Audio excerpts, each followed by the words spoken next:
بسم الله الرحمن الرحيم. الحمد لله رب العالمين، وأفضل الصلاة وأتم التسليم على سيدنا محمد وعلى آله وصحبه أجمعين. اللهم علمنا ما ينفعنا وانفعنا بما علمتنا وزدنا علما.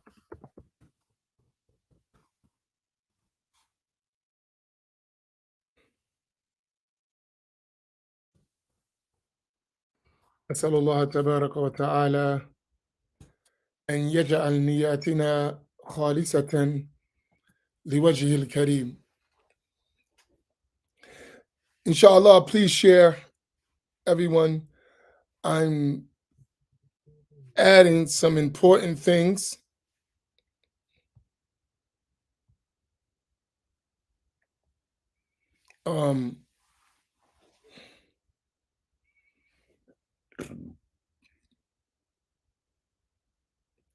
to our discussions that we've been having, which are extremely important for us to learn.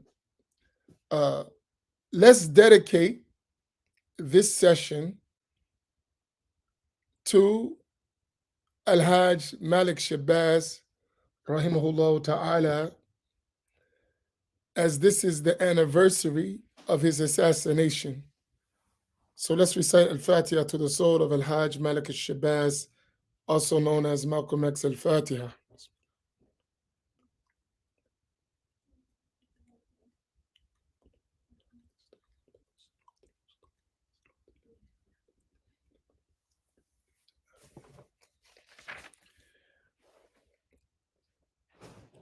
And I was thinking about this as I was preparing for tonight's roundtable. And I was thinking about the history of African Americans in their journey to learn Islam. And I was thinking about how we are still in that journey and struggle to learn Islam properly. And if you study the history of the prominent figures in the African American community in their attempt to understand Islam, you're going to see so many various levels of misunderstanding of what Islam is. And it's quite amazing that here we are over 100 years of known people trying to be Muslim in the African American community, and still a great multitude of us still got it wrong.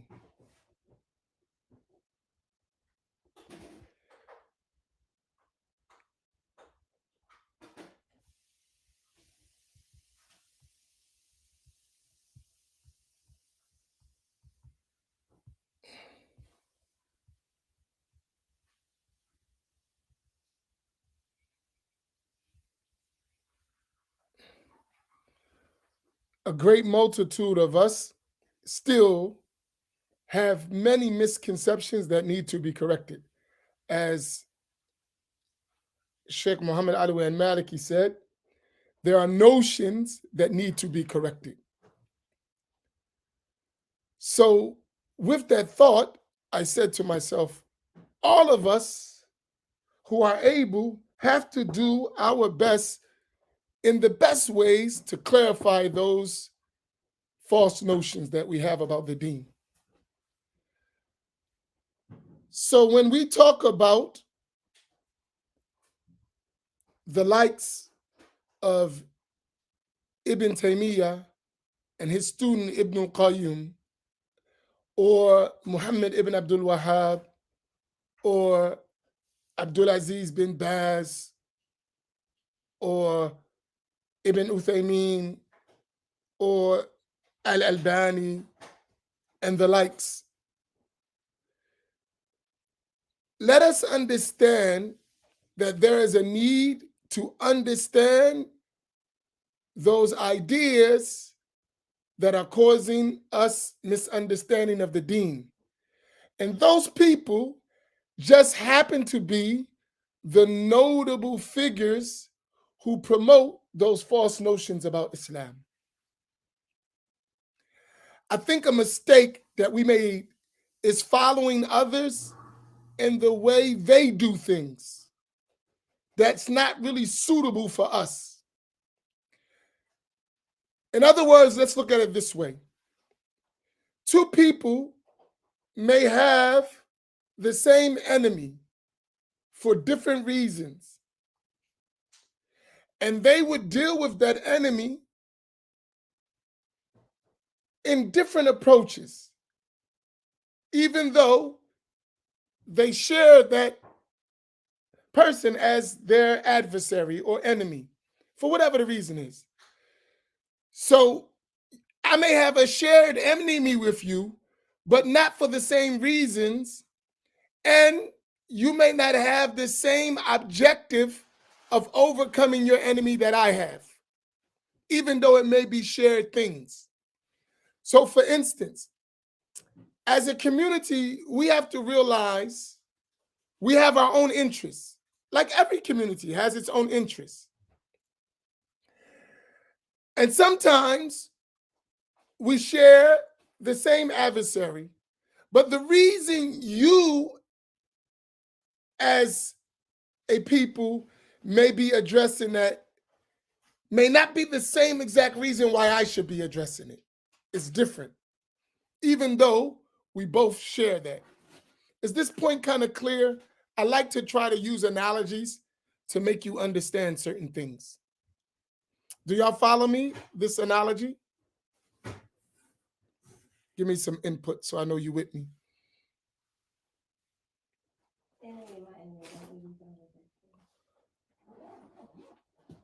So, for instance,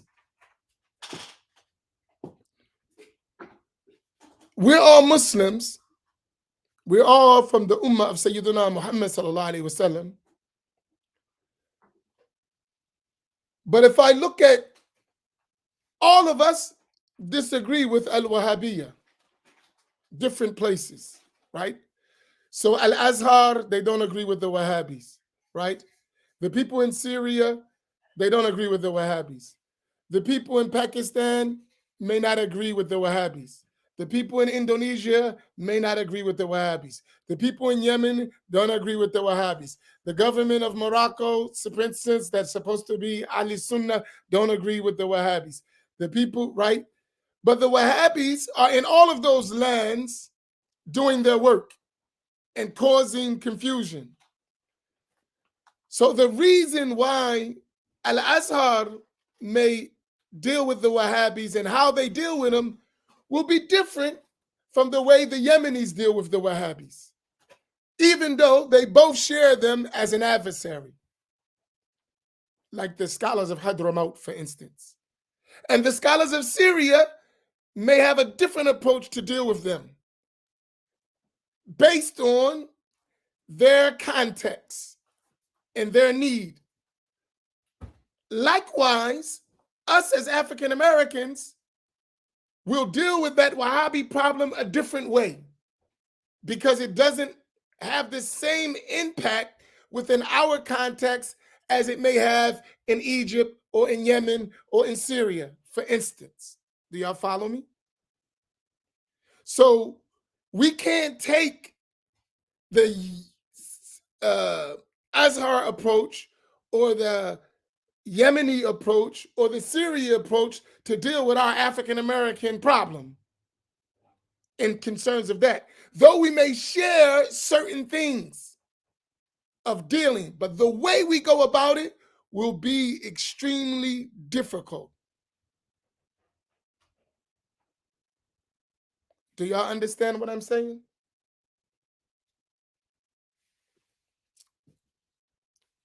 So for us, we have to develop our own methodology to deal with this problem, right? And for us, one of the mistakes we made in dealing with this issue is that we try to deal with it the way others deal with it, and it doesn't work for us. It doesn't work. It's destructive for us altogether.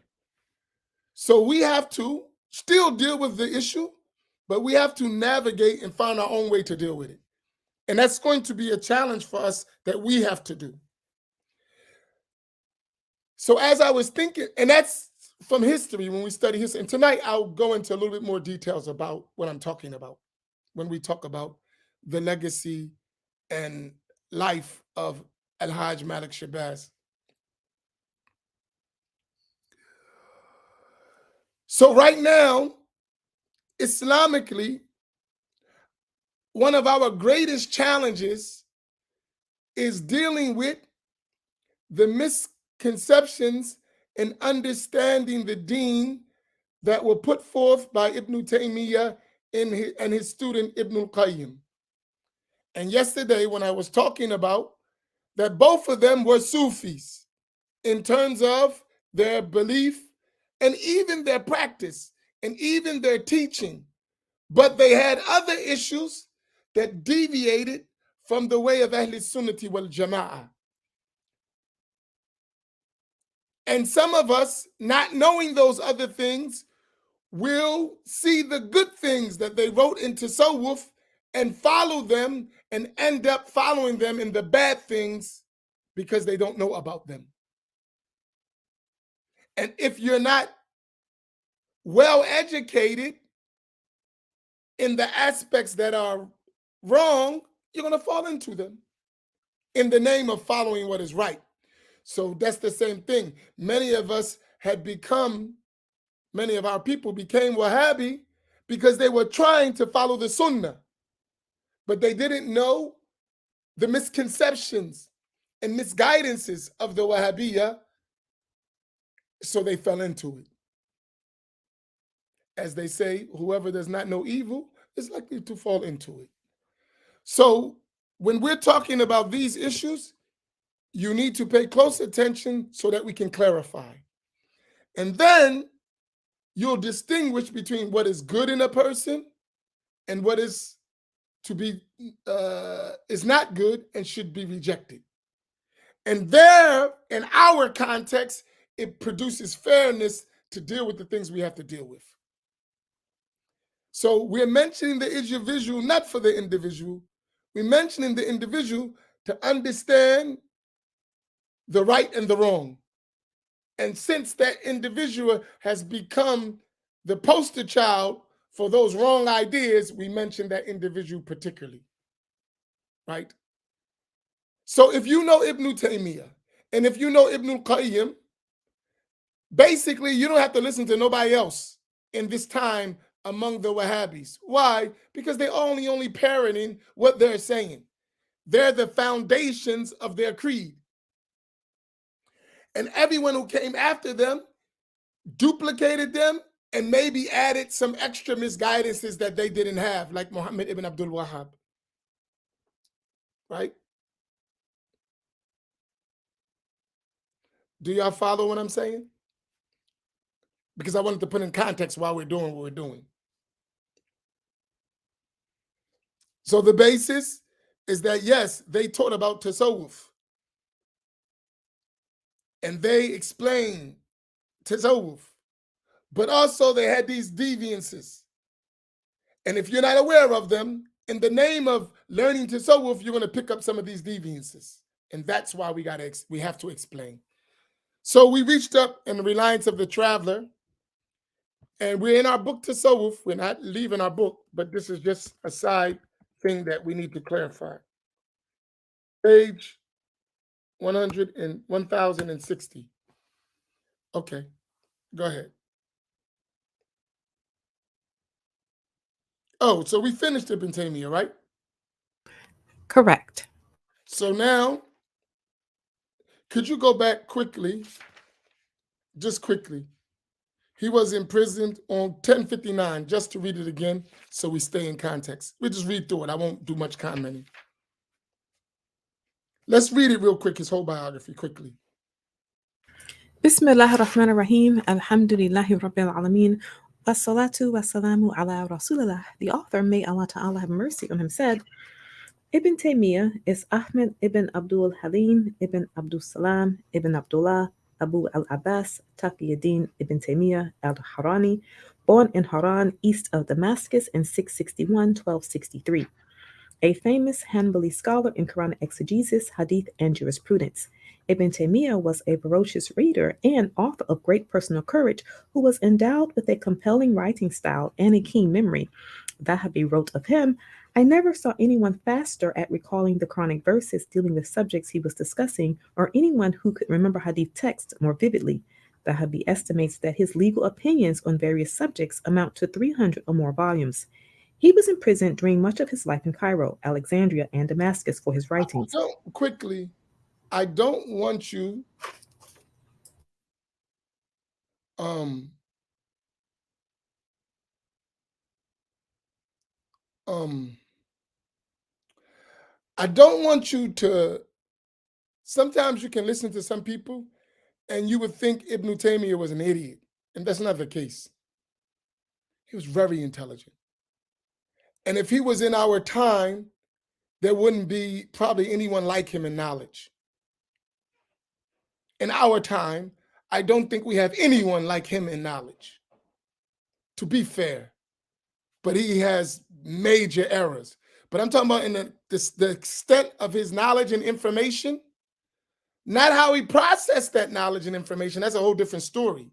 I'm talking about what he had. In his mind, he was a walking encyclopedia times 10. Like that part should be understood.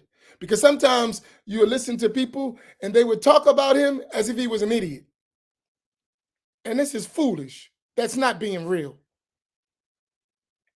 He was amazing in his mind and his recollection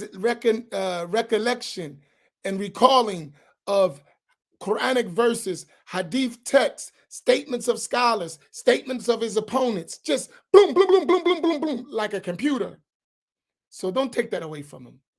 That was something that Allah gives to him. He wills. He gave it to him.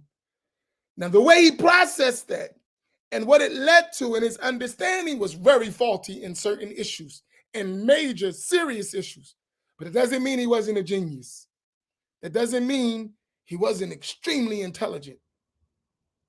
And if you read his works, you'll see the level of his intelligence. However, that intelligence also led him to many mistakes.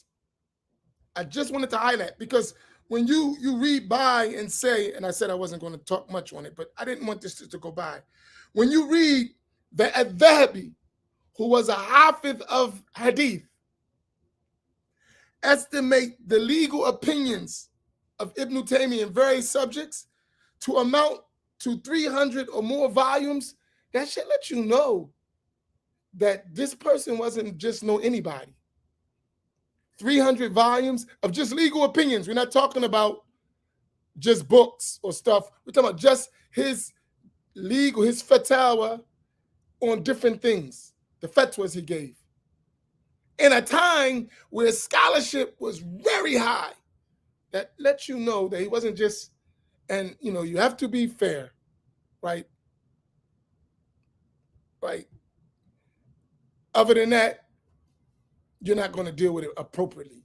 Go ahead. Scholars of his time accusing him of believing Allah Ta'ala to be a corporeal entity because of what he mentioned in his Al-Aqidah al-Hamawiyah and al-Wasitiyah. In other Corporeal words, entity, for those who may not understand, that means he was describing Allah subhanahu wa ta'ala in a way that led to a physical description.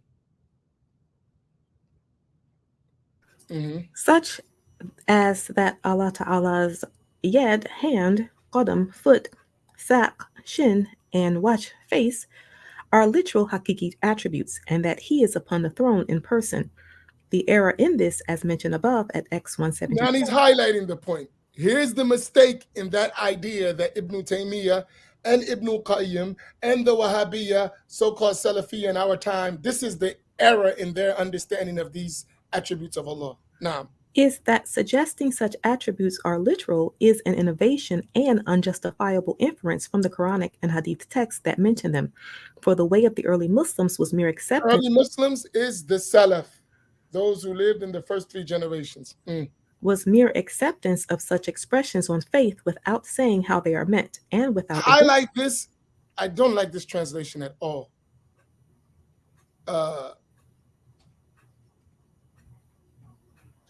Without saying how they are meant. Highlight that and change it as a note to denying, negating rather, a how for them. So it should read, if we understand what he's trying to say, because this is the belief of the Ash'ariyah, for the way of the early Muslims were mere acceptance of such expressions on faith while denying any how for them, while negating a how for them. Not without saying how they are meant, which would entail what the Wahhabis say and what Ibn Taymiyyah said if you misunderstood what he's trying to say.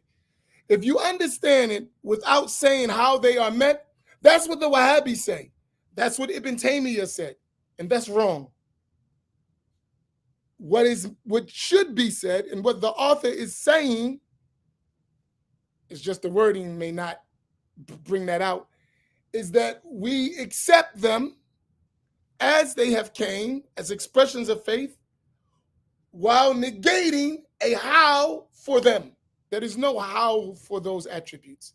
There's not a how that we don't know what it is. There is no how.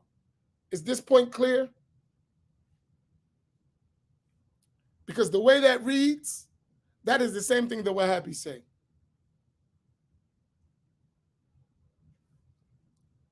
That Allah has a hand, we just don't say how. No, that's not the belief of Ahl Sunnati wal Jama'ah. How is negated about Allah and his attributes. And this is very important that you understand this point. Does anyone misunderstand this point?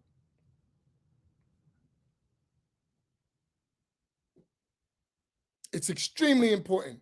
That's the distinctive difference among them between Ahl-Sunnah, Al-Ash'ariyah wal-Maturidiyah, and the Wahhabiyah, the followers of Ibn Muhammad ibn Abdul Wahhab and Ibn Taymiyyah.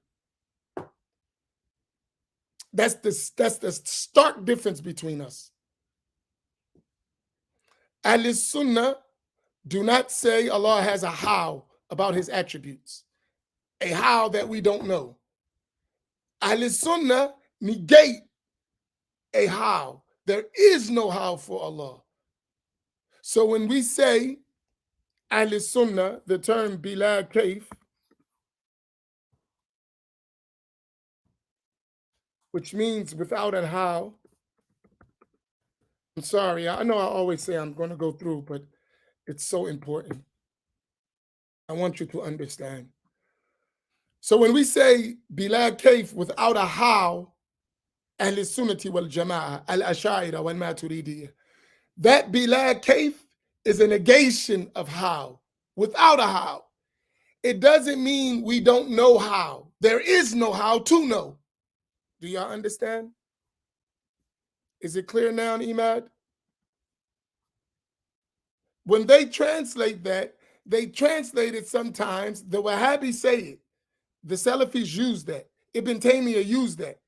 But what he understood from it was that Allah has a how, we just don't know it. But Ahl Sunnah don't understand that from that. They say there is no how to say about Allah. Now y'all have it?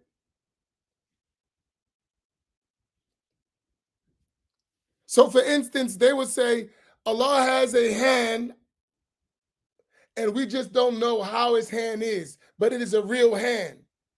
Ahl Sunnati wal Jama'ah said Allah is attributed with the attribute of Yed, and there is no how for it. How is negated about it. It's two different things.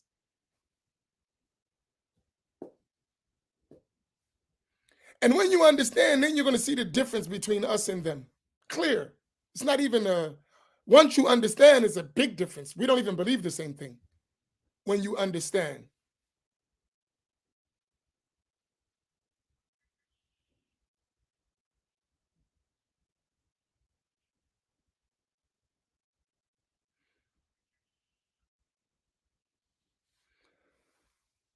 No, Ja'far, it has nothing to do with being it is.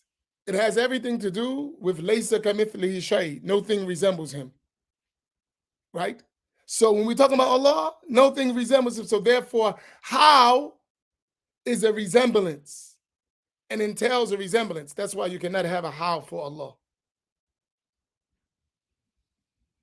Do you got it? Naam, go ahead. So fix that. Just, I know what the author is saying, but the translation can, because of what they say, this translation can be misleading the way it is. So fix it so that you understand it well.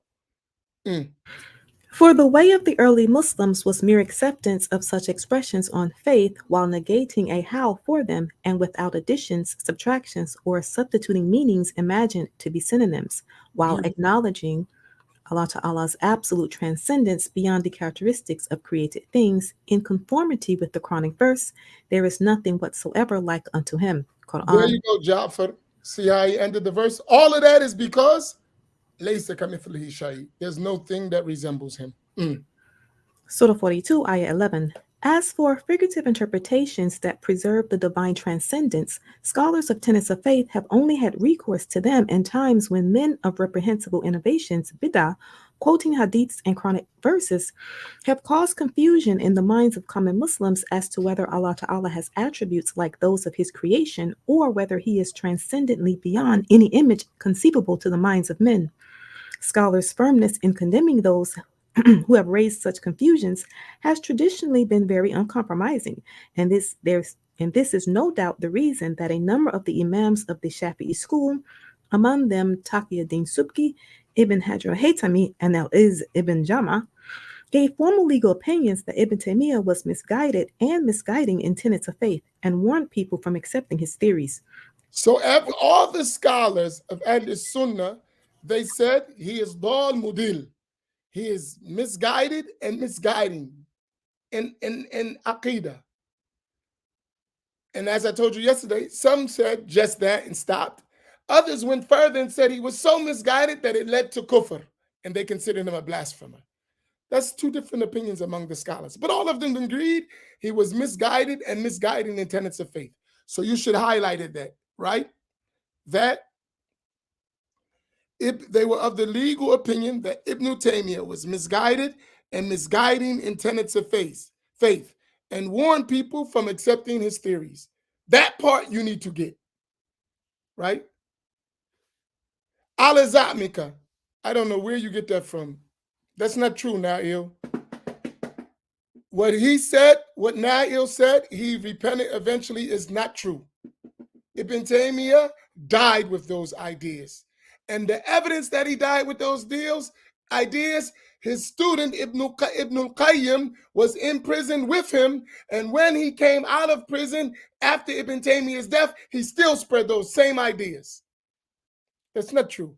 Ibn Taymiyyah falsely repented in front of those Jews many times to get out of prison. But he kept going back to those same ideas until they put him in the prison until he died.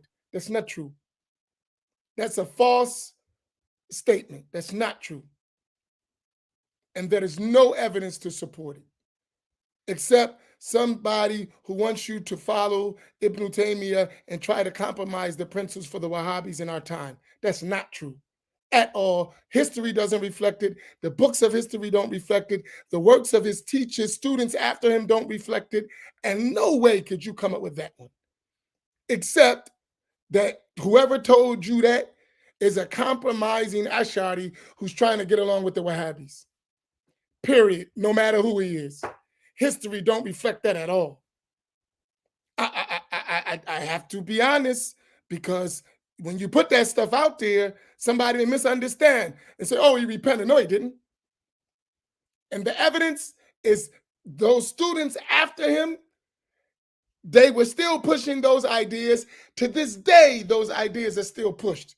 And no one, you mean those who read all of his books, they didn't understand he repented and they still pushing them ideas? None of the Sunni scholars today who still refute his ideas thought he repented?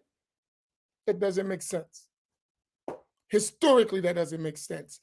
Factually, from the books of Ibn Taymiyyah, that doesn't make sense. That's why his books that are still permissive, Al-Aqidah al-Hamawiyya, Al-Aqidah al-Wasitiyya, and all of the other books he put out, all of them make these same points. And yeah, good. I'm glad you're mentioning this. Beautiful. And I just want to highlight these points because I know these ideas exist. And it's a matter of education. So I'm not coming down on my brother, right? But it's a matter of education because a lot of these guys, and this is why I'm talking about it. He's bringing it out. So you just happen to, maybe you didn't hear what I was talking about, but you're bringing it out. The commentary he did write a commentary on Sheikh Abdul Qadir Jilani's book, right? And his commentary was in his earlier days, not in his latter days. Number one. And number two, we just said he wrote beautiful things in Tasawwuf, but he had deviant Aqidah. And many people, because of the good things he wrote, they are misled by him into also following him in his bad ideas in Aqidah. That's what we were mentioning. So yes, because he wrote a commentary on Fathul Ghaib of Abdul Qadir Jilani, which you notice none of those Wahhabis quoted. None of them even mention it as a general rule. Why? Because they look at Tasawwuf as innovation. And they didn't consider Ibn Taymiyyah's following of Sheikh Abdul Qadir Jilani. Wa alaikum salam. So that's my point. That's why I'm mentioning this, right? That's why I'm mentioning. So we shouldn't go to the extent of saying, because he wrote about Tasawwuf, and we like Tasawwuf, that he repented from all those blasphemous ideas he had, because that's not the fact. In fact, those blasphemous ideas from Ibn Taymiyyah and his students are way more known than his writing in Tasawwuf. He's not even known for those things, even though he did write that. So I wanted to clarify this because this is another approach of getting past the issue of Aqidah by trying to make agreement of Sufis. So now you have Wahhabi people teaching Tasawwuf and along with their bad Wahhabi Aqidah, and we're Rodney Kinging it, getting along with that because we're so afraid to teach the truth. We just want people to justify our Tasawwuf. La hawla wa la quwwata illa billah.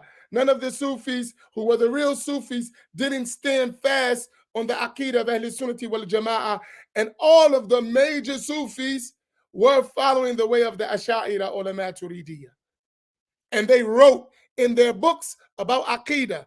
And if you look at the main books of Tasawwuf, the first discussion they have is the correct Aqidah.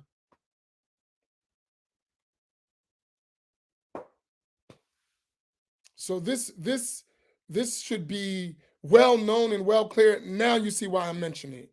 Barakallahu bikum, Brother Nail. May Allah reward you for bringing out something to show clearly why I'm mentioning what I'm mentioning. Go ahead, even if that wasn't your intention. Right? Go ahead. The Hanafi scholar Muhammad Zahid al-Kawthari has written, "Whoever thinks that all the scholars of his time joined in a single conspiracy against him from personal envy should rather impugn their own intelligence and understanding, after studying the repugnance of his deviations in belief and works, for which he was asked to repent time after time and moved from prison to prison until he passed on to what he sent ahead." While few deny that Ibn Taymiyyah was a copious and eloquent writer and hadith scholar, his No, career repeat that again because we cannot miss this. Repeat that one more time, inshallah. while few deny that Ibn Taymiyyah was a copious and eloquent writer and hadith scholar, his No one's denying that. We're not taking his knowledge away from him. No one is taking it away. No one who's being fair would take his knowledge away. That's not the discussion. Go ahead.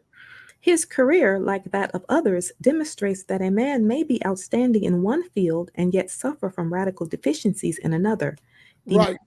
And I want you to understand this, and this is abundant today. We have a lot of people who are exceptional in their outward expression and maybe even their inward of tasawwuf, but completely ignorant of Islamic creed. I want to make this known.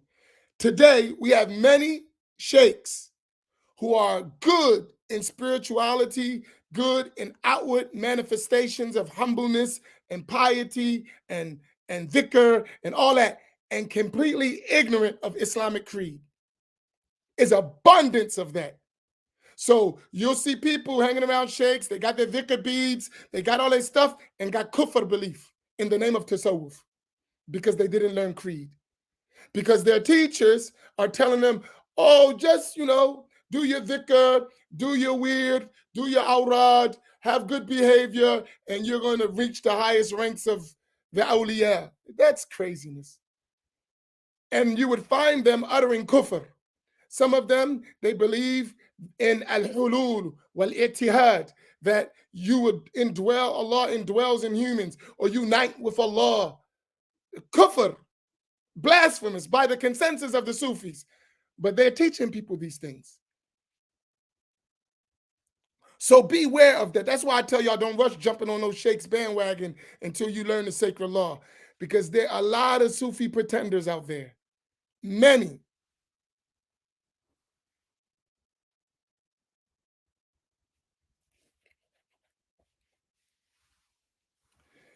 And if I had to make a choice between the two, I would rather the person have a sound aqidah and everything be off than have everything else on and a corrupt, blasphemous aqidah.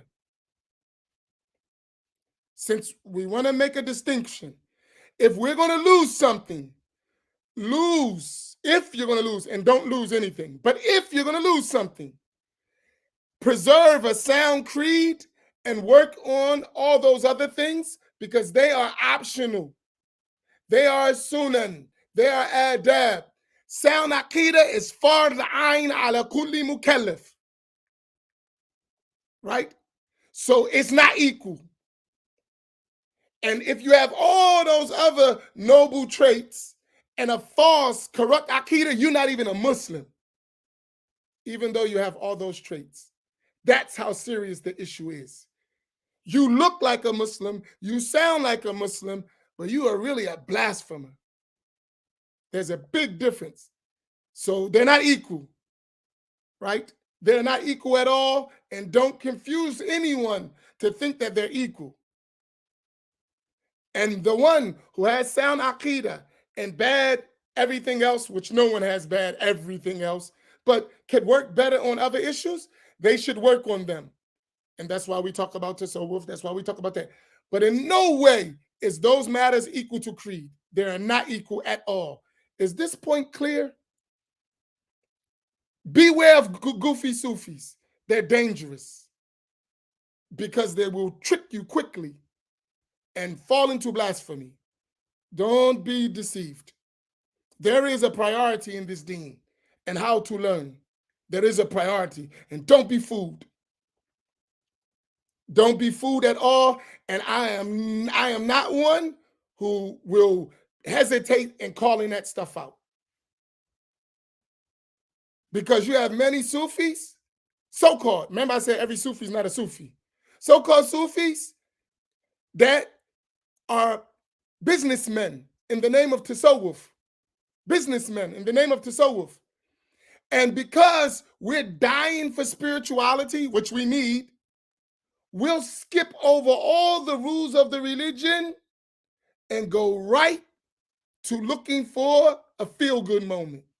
And those swindlers in the name of Tasawwuf will love the one who is starving for some spiritual experience. And I know some of them who are popular and go to black masjids that are just like that. And I won't mention the names, but I'll give you an indication.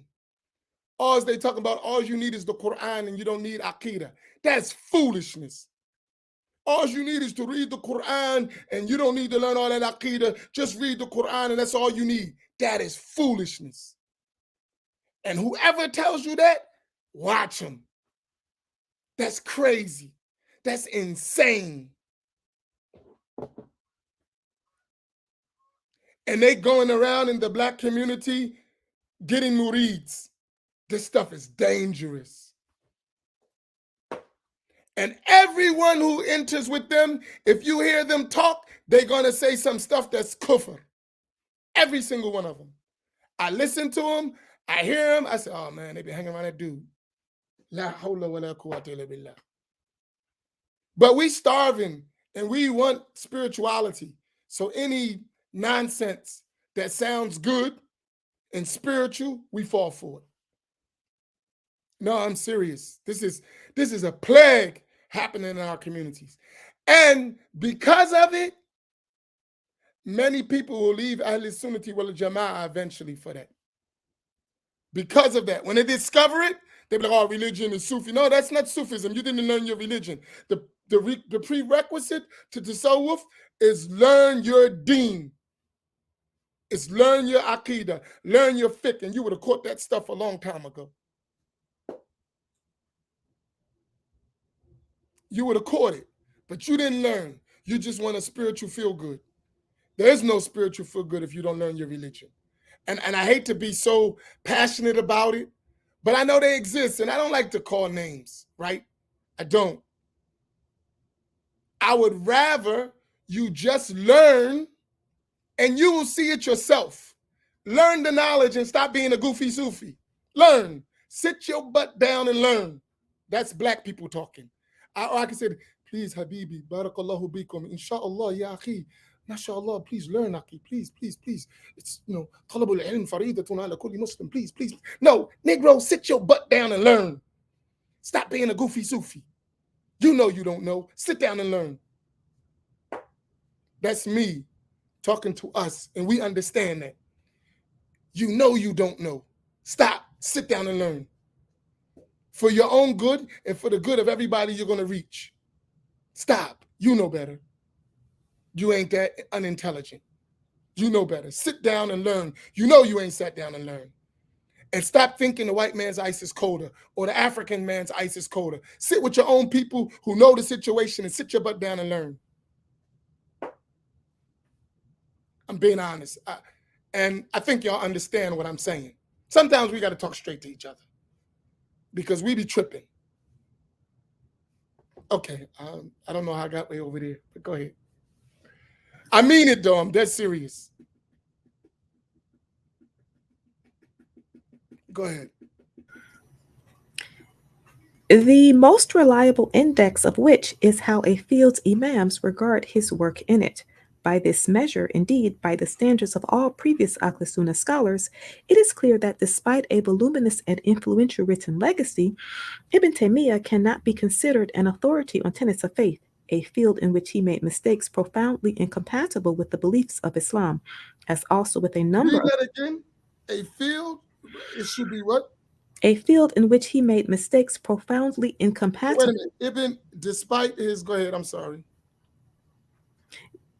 Despite a voluminous and influential written legacy, Ibn Taymiyyah cannot be considered an authority on tenets of faith, a field in which he made mistakes profoundly incompatible with the beliefs of Islam, as also with a number of his legal views that violated the scholarly consensus ijma of Sunni Muslims.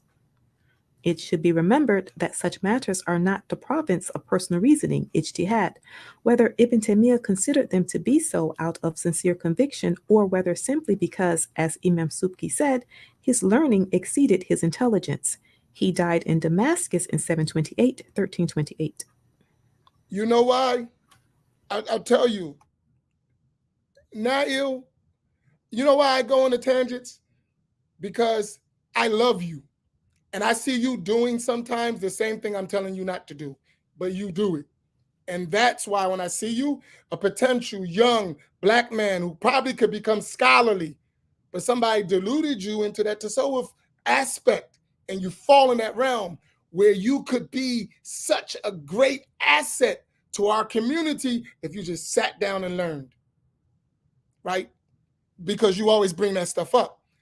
If you would just sit down and say, listen, I'm gonna humble myself like you put, like the Sufi's supposed to be, and I'm gonna sit down and I'm gonna learn a book in Aqidah thoroughly, well, fiqh, I'm gonna learn my stuff, and then I'm gonna act like a Sufi.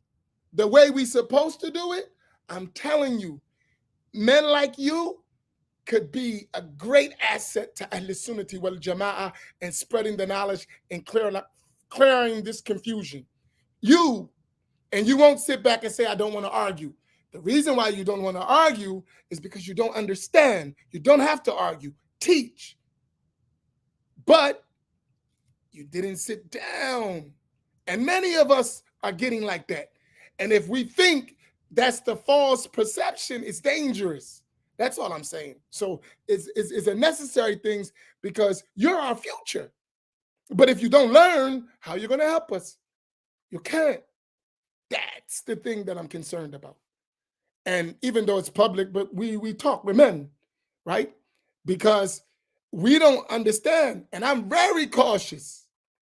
And I've learned it the hard way that people come on this platform with crazy stuff and I don't say anything. And some innocent people will follow that stuff from our platform. I won't do that. Let me repeat that. Sometimes people come on the 3453 platform and act as though they're saying the same thing we're saying. And innocent people who see you, not you particularly necessarily, but the kind, they see that and they think, oh, we're all the same. And then when they're outside, you spring on the other stuff that we totally against. That's dangerous. So I can't afford to be silent. Not when I'm understand what we do. I understand where we got people that see what we're doing, they join in. I'm not saying you. I'm not saying you. I'm just giving you the point. They join in. They have something else that's similar, but it's not the same. But then some of our people looking for friends, looking for some learning more, and they mistake this person as being on the same page. Then when they go do it, they find themselves somewhere else. Do everyone understand what I'm saying? This is very important that you understand that. And I've seen people that would be on our platform sharing Wahhabi information. They didn't learn. So the person saw them on this platform and they always in class and they think that, well, they in class, so it must be okay. No, it ain't okay. That's Wahhabi stuff. And that person is not following what we're talking about. Whether either because they didn't fully understand, they missed something, and that's how it happens. I've seen it over and over and over again. I scroll down sometimes people's pages, and I'm like, what the heck is this? Right? This clear stuff that we're talking about, they're promoting. They're in class every day. How do you do that? Didn't you hear anything we said? Do you understand what I'm saying? Is it clear why I do what I do? And it's not about me, it's not about you. It's about protecting us. We can't go through another 100 years of being misguided. We can't do that. No. I don't like to name names, but if I name names, you'll understand exactly because you know what you do. So if I just tell you the ideas and you listen well, you'll understand. But naming names is not really beneficial if you're not learning because the name ain't the important thing. Because you just think that one individual and you forget the point, right?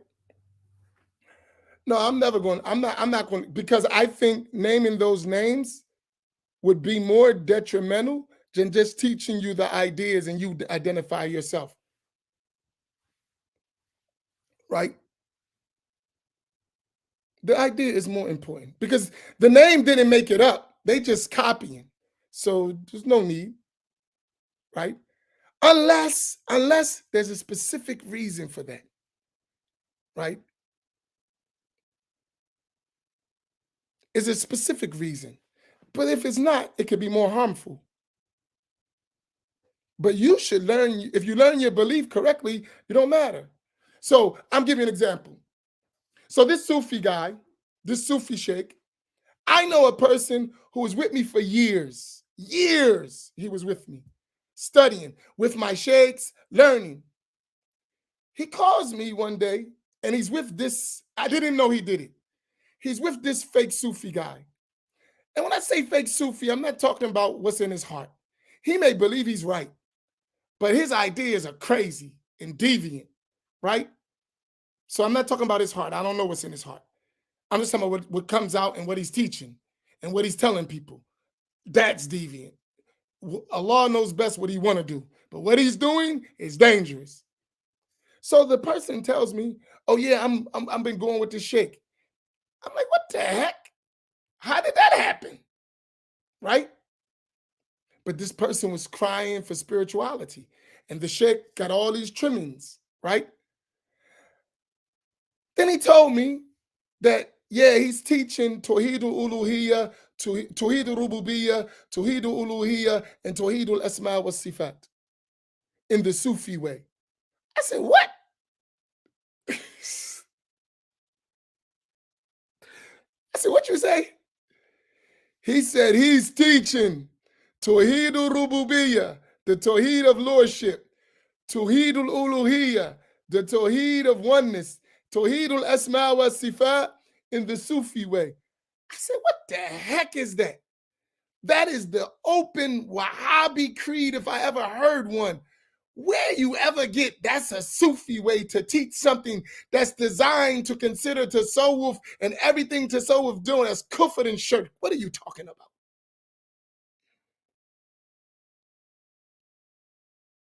Do you understand what I mean? That whole concept of three tawheeds is directly designed to consider what Sufis do, traditional Sunnis do, as kufr and shirk. How do you have a Sufi explanation of that, which the Sufis never used? What are you talking about? That doesn't make any sense. But when you're a swindler and you're playing games with the religion to bring in followers to strengthen your coffins of money or your coffers or whatever they call it, then it all works, all the nonsense. And the unlearned person who didn't know will fall for that. And then you're supporting that nonsense from the Quran. Do you realize that whole thing was to consider Sufis as kuffar and idol worshippers and grave worshippers? What are you talking about? But the person didn't learn. And he ain't teaching you. He just got you doing dhikr and, you know, interpreting your dreams. A'udhu billah. Doesn't even make any sense. Historically, it doesn't make no sense. Our history of Sufis who were real masters, that don't make any sense. What are you talking about? I was so upset. I'm like, I can't believe this. Really? But this is what happens. And we got to be real. And guess what? Is in the name of Ahl Sunnati wal Jama'ah. It's in the name of Ahl Sunnati wal Jama'ah. And going from city to city in the black community picking off people from masjids who are and pulling them into that nonsense. It's nonsense. And more than one imam told me that that's what happens. I was like, wow. So we have to learn. This ain't an easy job. Trust me. There are swindlers out there. And I'm not saying that someone doesn't make mistakes. People make mistakes. We're human. This stuff is swindling. It's not a mistake. This is intentional. Because if you're so knowledgeable and so sheikh and all this, you should know these things. You should know better. Just by reading our Sufi tradition, our Sunni Sufi tradition, you should know better. None of our Sufi books say that stuff. Not a one. Not a one. What are you talking about? None of the classical books of Tasawwuf say that. Show me one. Not one say that. Where you get that from?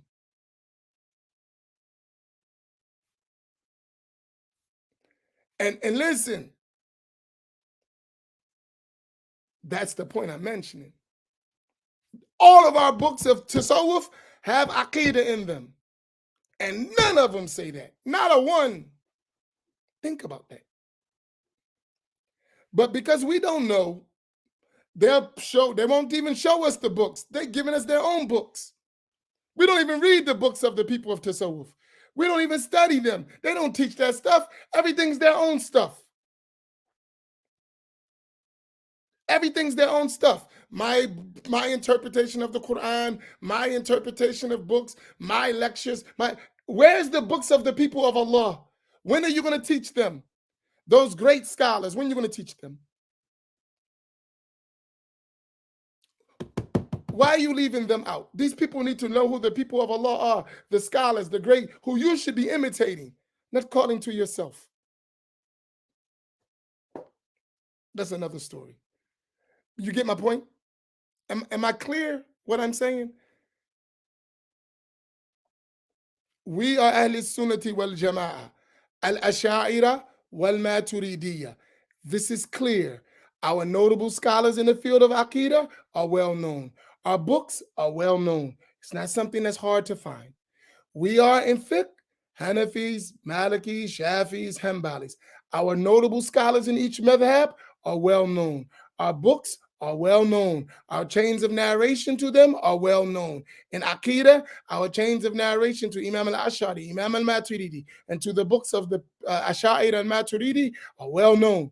And in Tasawwuf, our path is well known. Our reliable scholars and reliable books in historical context and Tasawwuf is well known. Our chains of narration are well known. You can't make this stuff up. Allah protected our deen. You can't make it up. You can't. And if you learn our tradition well, it's going to be very hard to trick you. It doesn't mean that you can't be misguided, because Allah subhanahu wa ta'ala guides whom he wills. But the evidence you're misguided, not that the truth is not in front of you, Allah didn't will for you to get the truth. Right? So this is important. And I wish, and I'm telling you, I wish that we had more resources and more time just all day long to teach the books of Ahl Sunnati wal Jama'ah. And to bring teachers who could teach texts, not all this goofy, stoofy, everything scattered thoughts. Nothing is real knowledge, just scattered thoughts, everything. And I'm not saying scattered thoughts are not beneficial, but we need to sit down and open some books and read and learn. And then we can add that knowledge to our scattered thoughts. But we actually need to be in some texts, learning our deen. We need to open up books, and we need to be able to understand and see what the scholars wrote. We need to learn. We can't just be all quoting. No. And that needs to be, and I'm talking about for the whole of us. As individuals, we may have our own little stuff, but as group, as a community, we got to get with it. We have to get with it. All that just sitting around being ignorant, that don't work. not for it's harmful for us as a community. Individually, you might have your sheikh and it works for you, but that doesn't work for our community. We need to learn. And the reason why we fell into this Wahhabi Salafi nonsense is because we didn't learn. And we still are not emphasizing learning enough. And it's available. It's available. It's available. It's not like far away, especially in the time we live. But one of the things that our leaders and our people who know got to stop playing politics. And that's a big problem. We're afraid of our own shadow sometimes.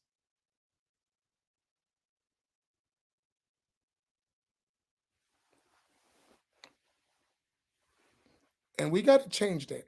I'm sorry, Rita. Nail was successful again of sending me on a mission. That's all he come to do. That's how he learns. I'll try my best to stay focused. But it's important. It's very important.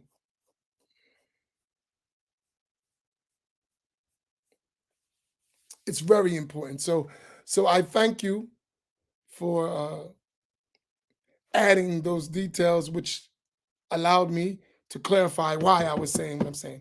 Quickly, we'll stop. I'm sorry for taking you over time. Is there any questions about what I covered? Please feel free to ask. If there's any questions, comments, objections, ahlan wa sahlan. We'll read Ibn Qayyim tomorrow, which is the same thing, basically.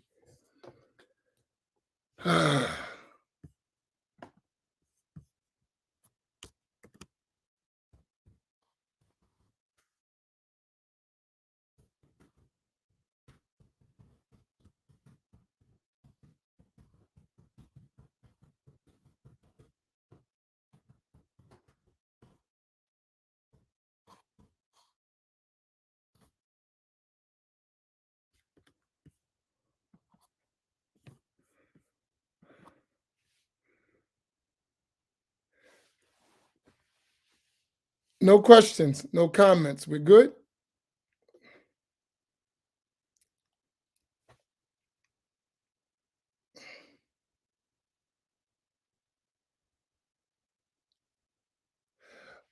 Okay, tonight at 7 o'clock, we will have the Black Imams Roundtable, and it will be on the life and legacy of Al-Hajj Malik Shabazz, because today is the 21st of February, which is the anniversary of the assassination of Al-Hajj Malik Shabazz. So we're going to have our reflections as the Black Imams Roundtable, and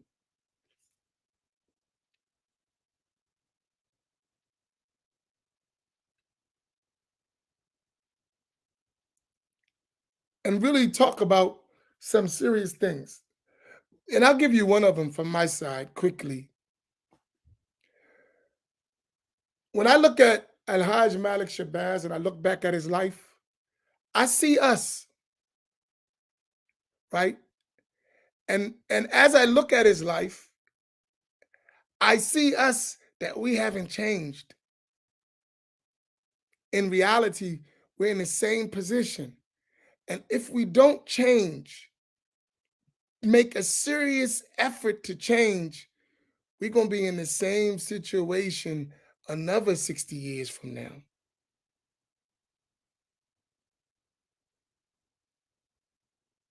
Right? That's deep. 1965.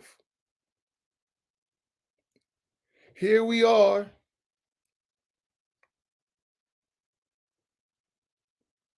58 years later, and it's the same thing. And I would say it's worse.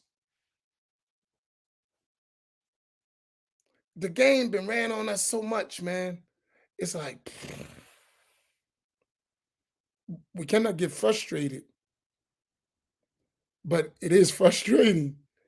Like, man, all these years of Islam, and we still been hoodwinked and bamboozled and run amok, led astray, still today. To the point that in our communities, the dominant idea is a misunderstanding of the deen. Man, that's crazy. Think about that. All these years, and we still, confusion is the norm. Misunderstanding of the deen in just form. We look it, but we got all kinds of crazy concepts, just like the nation, just like the Moore Science Temple. Stuff is crazy, man. But we're in the struggle, mashallah. But we got to get out of it. We got to get into the, the thriving mode, right? And that is only through learning. And I'm telling you, one of the biggest mistakes that we are making is we don't have a grassroots movement of learning that is all across the country in our communities.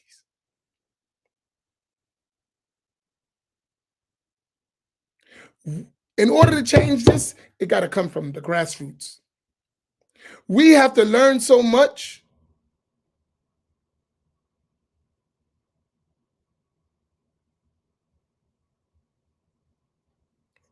We have to have and I'm thinking about that, Haja Stacy, Barakallahu Fiki.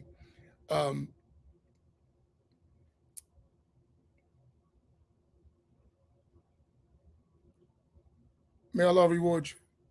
But that point that it needs to be strong grassroots learning so that the leaders, because of the knowledge of the grassroots, are forced to change. They're forced to change.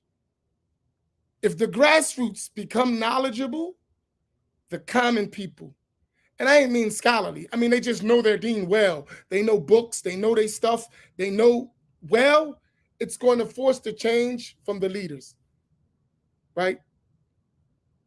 It's going to force them to change. They have no choice because their followers have developed.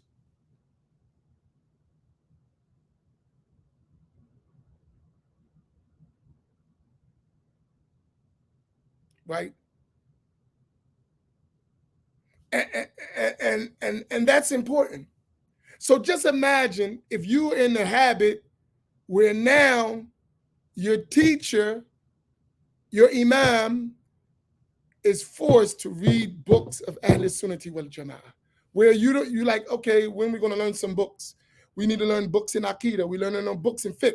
And then it'll come out quick. But when you just used to lectures, you're not going to learn anything. You don't even know where it's coming from. Nah, we want a book in Aqidah. We want a book in fiqh, according to a madhab. We want a well-known book of tasawwuf and pointing to the scholars of tasawwuf in hadith. And like now we're text-based teaching. I'm not saying no lectures at all, but we have our main text. Guess what would happen? Either those teachers are going to be forced to learn or they're going to have to sit down. Because they can't just lecture you to death. They actually got to do teaching. They actually have to open some books. They actually have to seek knowledge and study. They actually have to have teachers. They actually have to have chains of narration. It'll change the whole game, which has always been the custom in Sunni Islam around the world. But just for us, it became a do-what-you-like thing. And if we change that, you're going to see a big difference. And Allah knows best. That's my thought. That's what I see. And that's what I've seen. Whenever there's no text-based teaching, it's just lectures and get-togethers and feel-goods, man, we ain't never going to change. But when it start becoming actual text-based teaching, chains of narration, scholarship, knowing scholars, knowing as a form of the religion, and then those inspiring talks as additions, yeah, we getting somewhere then. And that's what we're trying to do within our limited capacity, because we still need to sit down and learn more as well, right? All of us. But we want to set that pattern. And that's why I keep emphasizing books. And you notice our format is books, book after book after book after book. Even though we do lectures, always a book, a book, a book, a book, a book, a book, right? Why? So that you have references. There's the books right here. And you learn more, and you learn about scholars, and you learn more. And then you start to recognize stuff. All right, Barakallahu bikum. Inshallah, we'll see you tonight. If some of you find difficulty with sometimes me taking on some of those things, please be a little patient. I won't do it all the time, but I understand, because I'm involved with it. I understand what we do. So when I see it, I gotta stop it, because I see us. My eyes are on everything in terms of what we're doing. So I see where you may be just concentrating on the class. I see what happens in the class, outside the class, with certain students, what they're doing. I see it. I may not say nothing all the time, but I do see it.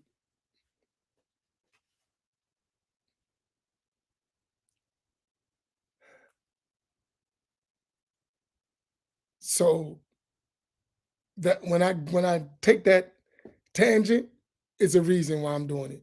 It's something that I recognize and I see, and I need to warn against it. So at the same time, I also need to be considerate of uh, other people who ain't on that, and they're trying to get it. So a separate session would be good. Barakallahu bikum. May Allah reward you all. Inshallah, we'll see you tonight. Assalamu alaikum wa rahmatullah.